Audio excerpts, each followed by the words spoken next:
예, 2부 시작합니다. 2부는 박성민 정치 컨설턴트와 함께합니다. 누구와의 비교도 거부하는 전국을 꿰뚫는 진정한 통찰력, 여의도 펠레 시간입니다. 박성민 정치 컨설턴트가 스튜디오에 오셨습니다. 안녕하십니까? 네, 안녕하세요. 예, 먼저 오늘 본회의 얘기부터 좀 하겠습니다. 야당이 단독으로 감액한 4조 1천억 원을 줄였습니다. 물론 670조 정도가 있긴 한데 오늘 표결을 야당이 단독으로 강행할 걸로 보십니까? 어떻게 보세요?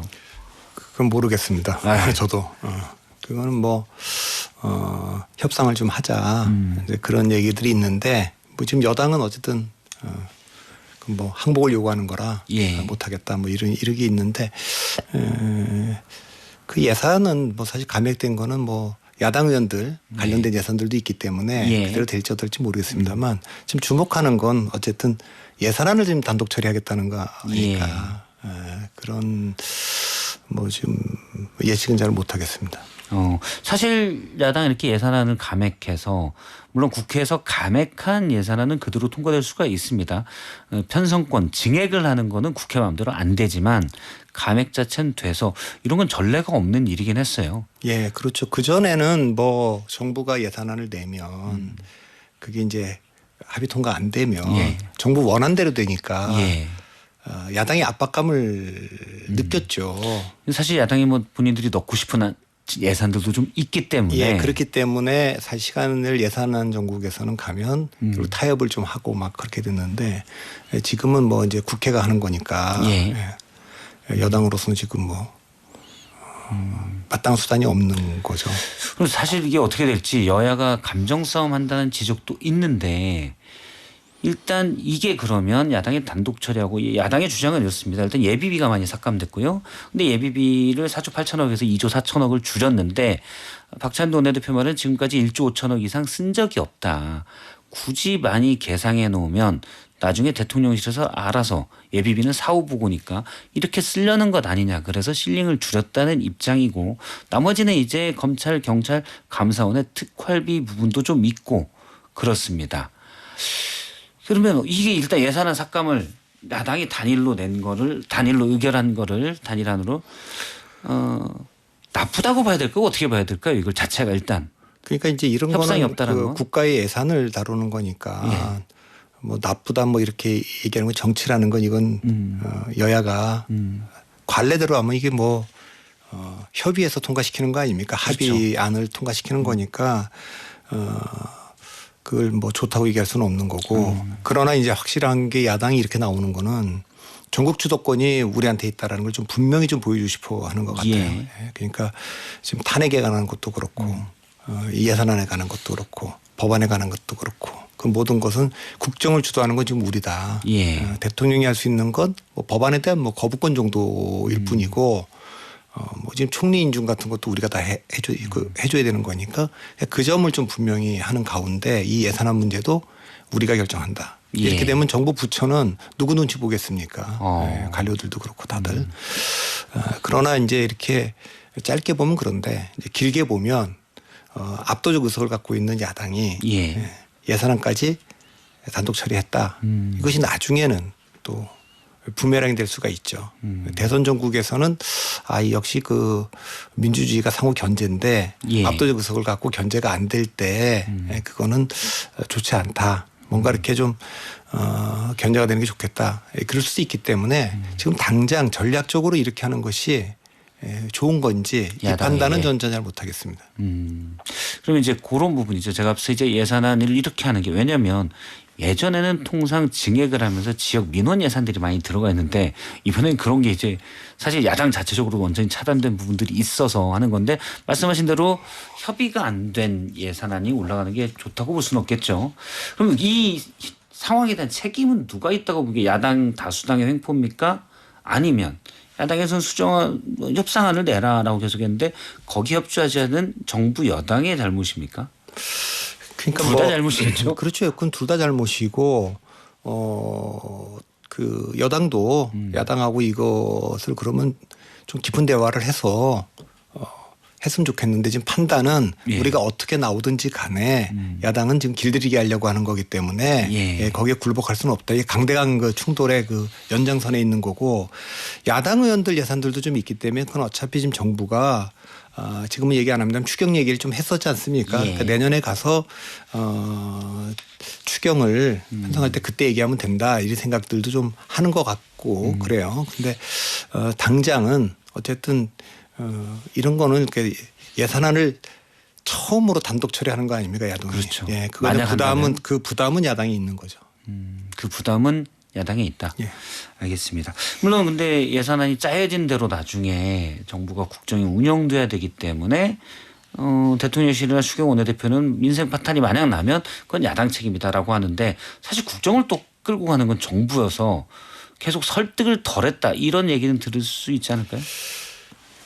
뭐 나중에 뭐 경제가 어려워지면 그거를 뭐 예산안을 제때에 정부가 제출한 예산안대로 통과시켜 주지 않은 야당 탓이다 그렇게 말하기는 어려울 겁니다. 그 어쨌든 경제는 그건 뭐 국정을 책임지고 있는 여당의 책임이니까 그 핑계는 뭐 될 수 없을 것 같고요. 예. 그리고 뭐 지금 감액했던 예산들 중에 보면 뭐 이제 특할비나 이런 것들도 많이 들어있고 하니까 뭐 민생 경제와 관련된 것들 직접적으로 그거보다는 그런 다른 거니까 그 핑계 대기는 어려울 거고 다만 아까도 말씀드렸지만 예산안을 단독으로 처리하는 게 처음이면 그 자체로 처음이지 않을 때는 처음이지 않은 이유가 있을 거 아닙니까? 이제 그걸 깨는 거니까 그건 바람직하지 않고 그 몫은 오로지 야당의 책임이겠죠. 거기에 대한 정치적 부담이 있을 것이다라는 말씀을 듣고요. 예, 이재명 대표가 이제 주말에 대구 경북 지역을 찾았습니다. 앞으로도 이제 호남, 충청, 비수도권 지역을 잇따라 방문한다고 하는데 현장을 많이 가고 또 이른바 보수 인사로 분류되는 이석연 전 법제처장 같은 경우죠. 주로 만나서 얘기를 듣곤 합니다. 사실 최근에 이런 행보들이 좀 많은데 전반적으로 뭐 재판에 위증교사 1심 무죄 받은 뒤에 두드러졌다는 얘기도 있고 공직선거법 유죄 뒤에 두드러졌다는 얘기도 있고 그렇습니다. 이 행보에 대해서는 어떻게 보십니까? 그래도 뭐 여유를 좀 찾고 한숨 돌린 것으로 보입니다. 그러니까 만일에 지난번에 선거법이 무죄였고 위증교사가 중형이 나왔다면 더 다운됐을 텐데 그런 거는 아니고 좀 여유를 좀 찾았다고 보고요. 그래서 전국 주도권을 위해서 계속 그 행보를 할 텐데 결국 이재명 대표의 정책 미래는 뭐 이런 언론 내 어떻게 비치느냐 뭐 이것보다는 결국 법원에 달려 있는 거기 때문에 그 리스크를 완전히 해소시키지 못한 거 아닙니까? 그래서 1심 선거법은 지금 대법원에서 좀 빨리 판결하라 대법원장도 그렇게 얘기를 하고 있고 다만 이제 이게 위헌 법률 제청을 할 수도 있기 때문에 그걸 이제 판사가 어떻게 받아들일지 모르겠습니다. 그렇게 보낼지 안 보낼지 이제 그런 것이 완전히 해소된 게 아니고 위증교사도 이제 1심 끝난 거니까 또 그 2심에서 또 어떤 결과 나올지 모르기 때문에 그 무슨 전략의 문제라든가 어떤 정책 방향에 관한 문제라든가 민생 행보에 관한 문제에 연동되어 있는 게 아니지 않습니까? 지금 이재명 대표의 위기라고 하는 게 본질적으로 법원으로부터 오는 위기이기 때문에 그게 해소되지 않는 한은 뭐 문제는 사라지지 않고 다만 이 행보는 민주당 자체로 보면 권력기관에 대한 압박은 계속 강화하면서 그다음에 이제 뭐 경제적인 문제에 대해서는 조금 중도지향적인 약간 우클릭 그런 거를 하고 그래서 뭐 그 금투세도 그렇고 또 가상화폐에 대한 것도 다 비슷한 길을 지금 가고 있는 유년 이해한다고 그거에 대한 뭐 전문가들의 뭐 비판도 있습니다만 어쨌든 그 포퓰리즘이다 이렇게 얘기하는데 그게 확실히 그 표를 얻는 데 도움이 된다. 이거는 분명한 입장을 가지고 움직이고는 있는 것 같습니다. 전반적으로는 사실은 뭐 이런 어떻게 보면 이미지가 좀 더 우클릭이 되는 전략들이 있고 그러니까 이게 득표 전략인데 핵심은 법원이 가지고 있다. 사고니스크 전망은 어떻게 보세요? 그거는 뭐 저는 잘 모르겠습니다. 왜냐하면 이번에 1심, 2심이 제가 뭐 법적 지식이 없으니까 선거법보다는 위증교사가 더 세게 나올 거다. 다 그렇게 예측해요. 검사 구형이 우선 2년, 3년으로 위증교사가 더 셌지 않습니까?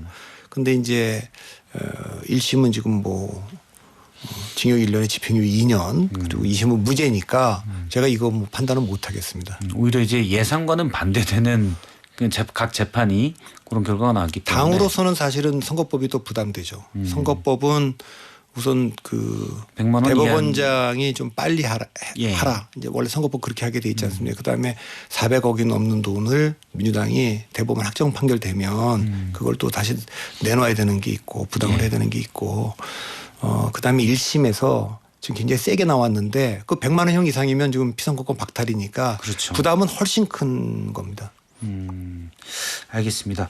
김건희 여사 특검법 그리고 이제 국민의힘 당원 게시판 논란이 뜨겁잖아요. 요거 좀 여쭤보도록 하겠습니다. 일단 당원 게시판 전체적으로 이 논란에 대해서 어떻게 보세요? 저는 뭐 이거 왜 이러고 있는지 잘 모르겠습니다. 네. 그러니까 당원 게시판이 이거 가지고 그럼 친윤이나 친한이 이렇게 싸울 일인지 잘 모르겠고 한동훈 대표 측에서는 이게 뭐 친윤의 조직적으로 한동훈 죽이기 프로젝트다. 또 저는 그렇게 보지도 않습니다. 왜냐하면 김건희 여사 특검법을 앞두고 예. 이거 가지고 한동훈 대표를 붕괴시킬 수도 없는데 실익이 없지 않습니까? 예. 그래서 전체적으로 진행되는 거 보면 그게 뭐 어떻게 처음에 그 우발적으로 그러니까 어떤 뭐 개인이 뭐 어느 블로그에다 보내서 원래 이제 보수 유튜버 이모 씨께서 뭐 처음에 얘기를 하긴 얘기했다는 했습니다. 거고 이제 그렇게 된 건데 여기에 지금 뭐 이제 물론 장혜찬 전 최고 같은 분도 참전해서 얘기를 하고 그러긴 했고 또 이게 불거지고 난 뒤에 친윤계가 일제히 누가 썼냐 밝혀라 이렇게는 된 거지만 저는 뭐 거듭 말씀드립니다만 친윤계도 이걸 가지고 한동훈 대표를 공격하는 것도 좀 치졸하고 뭐 하면 안 될 일 같습니다. 이 정도는. 그리고 한동훈 대표도 어쨌든 이게 불거졌는데 이거 간단히 그냥 밝히고 혹시 가족이라든가 누가 관여돼 있다면 그건 뭐 사과하고 털고 넘어가는 게 좋을 것 같은데 계속 끌고 가는 게 그래서 저는 뭐 일단 그 친윤계가 이걸 통해서 한동훈 대표를 고립시키고 뭐 붕괴시킬 수는 없으니까 예. 공멸로 가는 불필요한 싸움이고 그래서 뭐 추경호 원내대표도 좀 자제하자. 근데 저는 이제 중진들이 아까 친윤계 중진들이 이 문제가 불거졌을 때 당대표나 원내대표쯤 지낸 분들이면 지금 게시판 갖고 싸울 일이냐. 그렇죠. 그렇게 할 일이지. 예. 그걸 다 증폭시켰지 않습니까? 저는 그것도 부적절해 보입니다. 앞서 이제 정성국 의원이 나왔었는데 친한계죠. 정성국 의원의 얘기는 지난주 최고위원회에서 김민전 최고위원이 친윤계로 분류되는 김민전 최고위원의 발언들 이런 것들을 봤을 때 누군가 뒤에 있다. 뭐 친윤일 수도 있고요. 이런 취지로 얘기를 했거든요. 그래서 뭐 강승규 의원 그다음에 김은혜 의원 친윤계로 보이는 분들이 이 게시판 논란에 참전을 했어요. 그래서 친한계에서 볼 때는 이거는 친윤 더 올리는 뭐 용산 대통령 이렇게 있을 수도 있고 이렇게 보는 시각도 분명히 있는 것 같아요. 그 시각에 대해서는 어떻게 보세요? 그거 있을 수 있죠. 예. 그러니까 조직적으로 하지 않으면 이렇게 증폭될 수 있느냐 예. 그런 생각인데 일단 친윤계가 이걸 통해서 얻을 수 있는 게 별로 없는 타이밍이 중요한데 별로 적절하지 않은 타이밍에 이거를 꺼낸 것으로 보여서 저는 뭐 이렇게 조직적이라기보다는 뭐 우발적으로 네. 벌어진 일들이 뒤에 좀 이제 조직적으로 좀 증폭됐다 이렇게 정도는 보고 그것은 근데 친윤계에서도 전략적으로 미스다 이렇게 보이고요. 한동훈계도 이걸 가지고 이렇게 끌고 갈 일은 아닙니다. 어쨌든 대표의 리더십에 대한 테스트인데 예. 옛날 이런 거는 그냥 가볍게 좀 사전에 조기에 정리할 수 있었는데 계속 끌고 가고 이거를 또 무슨 특검법에 연동시키는 것처럼 얘기 자꾸만 하는 거는 매우 좋지 않은 것 같습니다. 그 얘기부터 그럼 같이 해볼까요? 특검법에 연계되는 건 연계시키는 것처럼 보여지는 건 매우 안 좋다. 어떤 이유신지. 그거는 뭐 우리가 총선 때도 비대위원장하고 대통령 간에 갈등이 있었던 건 드러난 거고 예. 전당대회 국면에서도 최상병 제3자 특검을 던졌지 않습니까? 예. 전당대회 국면에서는 뭐 그걸 던질 수도 있겠지만 전당대회 끝나고 나면 이것도 해소해야 되는데 해소하지 않은 상태에서 이제 김건희 특검법 얘기가 나왔을 때 예. 지난번에 대통령하고 한동훈 대표가 만났을 때 그 얘기를 했거든요. 수십 그렇죠. 명의 의원들 만나서 설득했는데 이거 이제는 쉽지 않다. 선제적 조치가 없으면 막기 힘들다라고 그랬죠. 예, 그 얘기했더니 대통령이 뭐 우리 의원들이 야당과 뜻을 같이 한다면 뭐 나로서는 어쩔 수 없다. 예. 그러니까 그건 사실 어떻게 보면 대통령 입장에서 보면 이게 특검 갖고 협박한다 이렇게 생각을 했을 수 있는 거 아닙니까? 예. 그런 상황에서 지금 특검이 마치 뭐 대통령실이 자꾸만 한동훈 대표를 이렇게 흔든다면 우리도 카드가 있다. 특검 통과시킬 수 있다. 그러지만 저는 현실적으로 보면 특검은 옳다 그러다의 문제가 아니고 예. 제2요구를 했는데 200석 이상 통과된다는 건 탄핵하고 같은 숫자 아닙니까? 그걸 동조한다는 건데 네. 그거는 한동훈 대표의 정치적 자살로 저는 봅니다. 정치적 자살이 될 수 있다. 예. 구체적으로 왜? 정치적 자살이라는 건 정치를 계속 한다는 전제에 의해서 예. 이걸 통과시킨 것이 정치적 미래가 밝아질 거냐 어두워질 거냐 그 차원에서 판단해야 될 거 아닙니까? 그럼 이른바 이제 배신자 프레임에 갇히고 보수의 분열의 씨앗이 됐다. 이런 비판에 그러니까 배신자 측면을- 프레임이 되고 뭐 보수를 분열시켰다는 얘기를 하더라도 예. 그 얘기를 듣더라도 중도층이나 또 민주당 지지층들에게서 환영을 받아서 거기서 지지를 받을 수 있다면 그건 검토해 볼 수 있는 카드지만 예. 그러니까 민주당을 지지하고 이재명 대표를 지지하는 층에서 한동훈 대표를 찍을 표는 없습니다. 예, 그거는 없는 상황에서 확장될 수는 없는 상황에서 아까 좀 전에 말씀하신 대로 잃을 것만 있는 카드이기 때문에 그걸 꺼내는 순간 정책 미래는 없죠. 물론 이제 그렇게 되면 윤석열 대통령이나 국민의힘도 다 어려워질 거기 때문에 예. 이건 약간 치킨 게임 같은 건데 어려운데 왜 계속 이렇게 압박을 하냐 얘기하는 거지만 한동훈 대표 측도 이 특검 관련된 얘기로 계속 대통령실을 압박인지 엇박인지 모르겠습니다만 하는 거는 지혜로운 전략 같지는 않습니다. 예. 사실 또 어떻게 보면은 특검에 대해서 필요성 예전에는 그런 것들이 국민에 납득할 만한 결과라는 걸로 취지에는 공감했다가 나중에 헌법적이라고 얘기했다가 이제 와서 다승원 게시판 논란으로 다시 검토해 볼 수 있다는 뉘앙스 이게 이제 전략적 모호성인데 이것도 좀 적절하진 않은 것 같아요. 그러니까 일관성이 있는 건 아니지 않습니까? 지금도 마지막 지금 특검법은 그 야당이 비토권을 갖고 있는. 예. 그래서 지금 뭐 안철수 의원조차도 최상병 특검엔 찬성이지만 이건 찬성할 수 없다 이렇게 얘기한 건데 한동훈 대표 본인 말로 본인이 한 건 아니라고 하지만 측근들 입을 통해서 계속 나오는 게 누가 봐도 상대방이 봤을 때는 아 이걸 통해서 협박하는구나 이렇게 예. 지금 들리고 있는데 그 문제는 저는 뭐 그닥 좋은 전략 같지는 않습니다. 카드로는 일단 먹히곤 있다고 보십니까? 협박이. 저는 별로 먹힐 것 같지가 않다고 봅니다. 아, 물론 이제 그러면 당원 그거는 그거하고 상관없이 예. 당원 게시판 이슈는 예. 친윤계가 예. 한동훈 대표한테 그렇게 하는 거는 정말 하면 안 되는 거죠. 그렇죠. 예. 예. 그러니까 그런 압박을 조직적으로 한다는 거는 그건 있을 수 없고 총선 전에는 뭐 이준석 대표를 물러나게 한다거나 김기현 대표를 물러나게 할 때는 지지율이 이렇게 낮지는 않았고 더군다나 총선이 다가오고 있었기 때문에 그 뭐 레버리지가 있었는데 지금은 그런 게 없기 때문에 그렇게 예. 할 수 없거든요. 그러면 이렇게 가는 건 공멸로 가는 거니까 그거는 뭐 한동훈 대표 측이 반발하는 거 물론 거기에 댓글을 누가 썼는지 잘 모르겠습니다. 예. 그리고 뭐 그게 뭐 예를 들면 조직적으로 댓글 팀이 있었는지 아니면 진짜 가족 중에 누가 썼는지 혹은 전혀 사실이 아닌지 알 수 없지만 이 문제를 명쾌하게 확인하고 얘기해 줄 수 있는 한동훈 대표가 얘기 안 하니까 예. 그 의혹은 증폭되고 있는 거고 근데 이건 뭐 어쨌든 친윤계가 이 문제를 가지고 더 확산시키는 거는 그 자체로 부적절해 보입니다. 예. 특검하고 상관없더라고요. 특검하고 상관없이.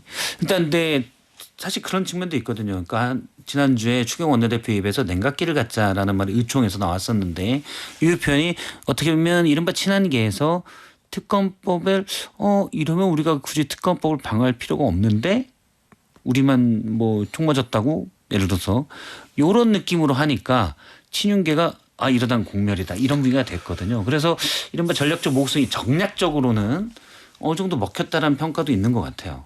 아니 그러니까 소탐 대실이라는 바둑의 용어가 소탐 있지 대실. 않습니까? 네. 그래서 이걸 통해 갖고 지금 당원 게시판에 대한 공세를 갖다가 막아낸다고 하면 장기적으로 도움되는 겁니까? 한동훈 대표 정치하는데. 그거는 길게 보면 예. 이런 문제 그러니까 예를 들면 지금 야당이 탄핵을 하겠다 대통령을 이러고 특검을 그 빌드업 중에 하나로 하고 있는 상황에서 우리가 협조할 수 있다라고 얘기하면 안 되더라도 이건 다 기억에 남는 거죠. 야 그때 그랬다 한동훈이 친한계가. 그러니까 그건 좋은 전략은 아니고 이런 건 좀 분명한 입장을 이렇게 정할 필요가 있고. 전략적 모호성은 지금 친윤계가 한동훈 대표를 붕괴시킬 수 있습니까? 저는 안 된다고 봅니다. 그러니까 근데 안 되는데 고립시키고 뭐 혁신도 못하도록 지금 방해하고 있는 거 아닙니까? 이건 예. 둘 다 공멸하는 길이니까 어.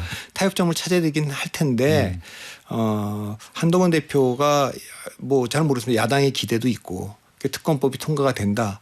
글쎄 제가 뭐 오판하는 건지 모르겠지만 제 판단에는 그 정치적인 미래가 어두울 거로. 그래서 저는 뭐 정적 자살로 저는 봅니다. 그러니까 어떤 분이 저한테 제가 정적 자살이라 그러니까 아 자살골인가요? 그렇게 얘기했는데 자살골은 만회할 수 있지만 자살은 만회할 수 없잖아요. 알겠습니다.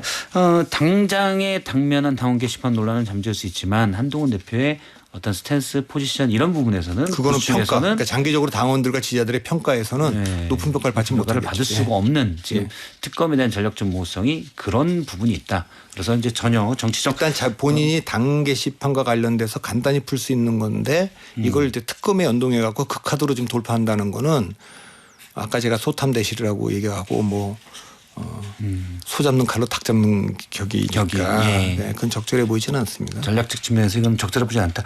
요거 하나만 여쭤보겠습니다. 특검법은 재의결에서 통과될 가능성. 예를 들어서 뭐 전략적 모성을 하고 있기 때문에 이게 펜딩돼 있다는 얘기들이 있거든요. 상황에 따라 유동적이다라는 해석들도 있어서 어떻게 보시는지. 그러니까 저는 뭐 제가 이런 거 뭐 틀리니까 얘도 펠레인데 저도 제 잘 판단은 네. 통과될 것 같지가 않습니다. 통과될 것 같죠. 예, 야당에서 이거를 아무리 그 기대를 한다고 해도 200석이면 대통령 탄핵하고 똑같은 의석인데 거기에 지금 여당 내 일부 의원이 동조했다는 건데 한동훈 대표가 지시를 했든 만류를 했든 예. 통과가 되면 이거에 대한 정치적 정적 책임은 한동훈 대표한테 갈 거 아닙니까 화살은. 그러면 아까도 말했지만 보수층에서 배신자 프레임과 분열이 된다고 해도 야당이나 중도층 어디선가 그 이상의 표를 갖고 올 수 있어야 될 텐데 그건 가능성이 없는 얘기입니다. 가능성이 없다. 알겠습니다. 오세훈 시장 얘기를 좀 해보도록 하겠습니다. 명태균 씨 관련 녹취록이 계속 나오면서 불똥이 오세훈 시장한테 튀었습니다. 오세훈 시장의 오랜 후원자가 명태균 씨의 여론조사 명목에 돈을 댔다 이런 부분들인데 어떻게 보세요? 이런 뭐 좀 타격이 좀 있을 것으로 보입니다. 이거는 뭐 제가 보기에는 뭐 그렇게 큰 타격이 있어 보이지는 않습니다. 많은 이름이 나왔는데 예. 여론조사를 지금 했다는 거 아닙니까? 그 즈음에 예. 우선 첫 번째 이게 미공개 조사라고 돼 있습니다. 예. 미공개 조사라는 거는 오세훈 시장 입장에서는 뭐 경선에 쓰지도 않는 거고. 경선에 쓰지도 않는 거예요. 그리고 의뢰를 했다. 의뢰했을 리가 없습니다. 제가 보면 이건 제가 전문가로서 얘기를 하는데 예. 오세훈이든 나경원이든 안철수든 당시에 당은 예. 이걸 조사를 할 수가 없어요. 없다. 그리고 왜냐하면 특정 후보를 해서 해줄 수가 없기 때문에 그다음에 전화 면접 조사로 가야 되기 때문에 여러 ARS 조사하는 조사는 하지 않습니다.